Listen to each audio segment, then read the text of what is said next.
नमस्कार प्यारे साथियों, मैं अनीस खान आज एक बार फिर आपसे मुखातिब हूँ। आज हमारी चर्चा का विषय है अरविंद घोष, एक क्रांतिकारी योगी का इतिहास। आज के दिन हमारा अरविंदो घोष को स्मरण करने का कारण ये है कि अरविंदो घोष का आज ही के दिन देहांत 1:26 AM पर 5 दिसंबर 1950 को पुदुचेरी में हो गया था। कहा जाता है कि इनकी मौत के बाद इनके शव से एक विशेष प्रकार की रोशनी 111 घंटे तक आती रही थी। 9 दिसंबर को इनके शव का अंतिम संस्कार कर दिया गया था। आज के इतिहास में हम चर्चा करेंगे अरविंद घोष के पूरे जीवन के बारे में व्यापक रूप से। श्री अरविंद एक कवि, लेखक, विचारक, एक क्रांतिकारी चिंतक एवं एक दार्शनिक तथा राष्ट्रवादी व्यक्ति थे। इनका जन्म 15 अगस्त 1872 को 4:52 AM में कलकत्ता में हुआ था। इनका जन्म ब्रह्म मुहूर्त में हुआ था। यह पिता कृष्णधन घोष तथा माता स्वर्णलता की तीसरी संतान थे।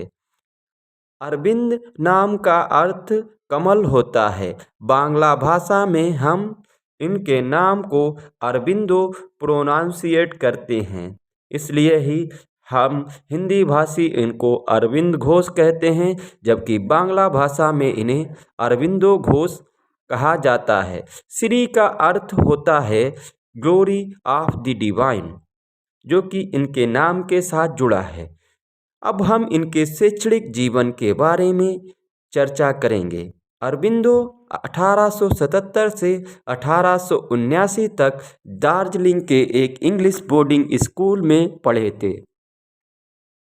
1879 में महज 7 वर्ष की आयु में ही इनके पिता ने इन्हें शिक्षा ग्रहण करने के लिए मैनचेस्टर, इंग्लैंड भेज दिया था। 1884 में इन्होंने सेंट पॉल स्कूल में अध्ययन किया। 1890 में इनका दाखिला, जब यह महज 18 साल की आयु के थे, किंग्स कॉलेज कैम्ब्रिज में करा दिया गया। इंग्लैंड में शिक्षा ग्रहण करने के बाद यह 21 वर्ष की आयु में 6 फरवरी 1893 में भारत लौटे थे। अरविंदो इंग्लैंड में 14 वर्ष तक रहे थे। वह इंग्लैंड से मुंबई के अपोलो बंदर पर उतरे थे। महर्षि अरविंद ने अपने पिता की इच्छा को मद्देनजर रखकर आईएएस की परीक्षा भी दी थी एवं उसमें इन्होंने 11वीं रैंक हासिल की थी। बड़ौदा के महाराज की सेवा में बड़ौदा के महाराज सयाजी गायकवाड़ लंदन में अरविंदो घोष से मिले थे एवं उन्हें 200 रुपये मासिक वेतन पर नौकरी करने का ऑफर दिया था, जिसे अरविंदो घोष ने स्वीकार कर लिया था। वह 1893 से 1906 तक लगभग 13 वर्ष तक बड़ौदा के महाराज सयाजी गायकवाड़ के यहाँ प्रशासनिक एवं शैक्षणिक सेवाएं देते रहे।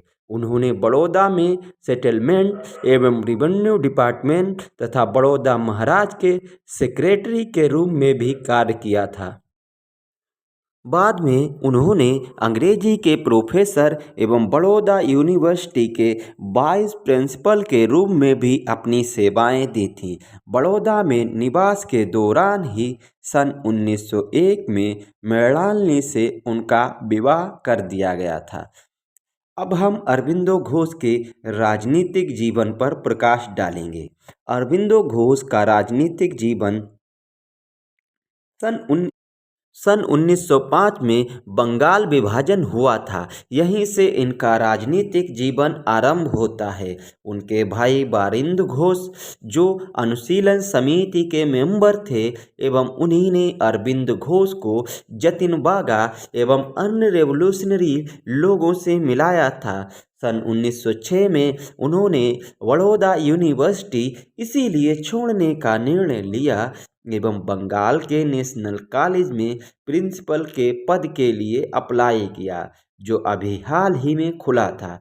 सन 1906 से 1910 तक अरविंद घोष कलकत्ता में रहे थे। सन 1904 में उन्होंने योग करना आरंभ किया था। दिसंबर 1907 में उनकी पहली मीटिंग योग शिक्षक लेले के साथ हुई थी। 4 मई सन 1908 को ब्रिटिश सरकार ने उन्हें अलीपुर बम षड्यंत्र केस के चलते गिरफ्तार कर लिया तथा 1909 तक एक विचाराधीन कैदी के रूप में अरविंदो घोष जेल में बंद रहे, लेकिन अलीपुर षड्यंत्र केस में उन्हें निर्दोष पाया गया। ध्यातव्य है कि उनके मुकदमे की सुनवाई उनके साथ कॉलेज के दौर में पढ़ा एक अंग्रेज सहपाठी जज के रूप में कर रहा था। इसके बाद अरविंदो घोष ने राजनीतिक जीवन त्याग दिया एवं फरवरी 1910 में पांडुचेरी जा पहुँचे। अरविंदो घोष ने पांडुचेरी में अरविंदो आश्रम की स्थापना की थी। अरविंदो आश्रम की स्थापना 24 नवंबर 1946 में हुई थी। ध्यातव्य है कि अरविंदो के चंद्रगिरी में काफ़ी समय तक रहने के बाद वह पुदुचेरी में रहने लगे थे। उन्होंने पुदुचेरी में अपने जीवन के 40 वर्ष पूरी तरह से योग को समर्पित कर दिए थे। उन्होंने स्वयं को राजनीति से पूरी तरह अलग कर दिया। अरविंदो घोष का बहुत प्रसिद्ध भाषण है उत्तरपाड़ा भाषण। 30 मई सन 1909 को उत्तरपाड़ा, जो कि पश्चिम बंगाल के हुगली जिले का एक शहर था, उसमें उन्होंने अपना बहुत ही प्रसिद्ध भाषण दिया था, जिसको उत्तरपाड़ा भाषण कहा जाता है।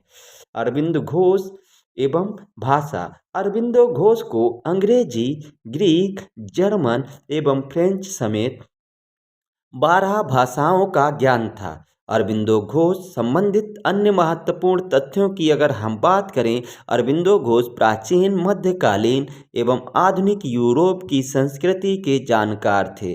अरविंदो को शैली की पुस्तक द रिवोल्ट ऑफ इस्लाम बेहद प्रिय थी। अरविंदो घोष का 75वां बर्थडे 15 अगस्त 1947 को भारत की आज़ादी के दिन पड़ा था। सन 1952 में Shri Aurobindo international centre of education की स्थापना हुई थी। सन 1952 में Shri Aurobindo international centre of education की स्थापना हुई थी। अरविंदो घोष के कथन: शाश्वत सत्य किसी भी धर्म या पंथ या शास्त्र या विचार या दर्शन इन सब से बड़ा है। अरविंदो घोष का दूसरा विचार है, यदि कोई धर्म सार्वभौमिक नहीं है तो वह शाश्वत नहीं हो सकता है। अरविंदो घोष एक और विचार में कहते हैं, जिसे हम हिंदू धर्म कहते हैं वह वास्तव में सनातन धर्म है, क्योंकि यह अन्य सभी धर्मों को गले लगाता है। अरविंदो घोष का एक अन्य कथन है, इतिहास शायद ही उन चीज़ों को दर्ज करता है जो निर्णायक थीं, लेकिन पर्दे के पीछे हुई थीं। यह पर्दे के सामने के तमाशों को दर्ज करता है। अरविंदो घोष की रचनाएं: the mother, the synthesis of yoga, renaissance, essay on the Gita, the life divine, Savitri, अंग्रेजी में 24,000 लाइन का उनका लॉन्गेस्ट एपिक है। The secret of the Veda, the Upanishad, the idea of human unity और the human cycle. History with Anees Khan में आज हमने अरविंदो घोष पर विस्तृत रूप से चर्चा की और उनके जीवन के विभिन्न पहलुओं पर आज उनकी पुण्यतिथि पर चर्चा की। वीडियो को लाइक कीजिए, सब्सक्राइब कीजिए एवं अपने मित्रों के साथ शेयर करना ना भूलिए एवं वीडियो में कमेंट कीजिए तथा बेल आइकन को ऑन कर दीजिए।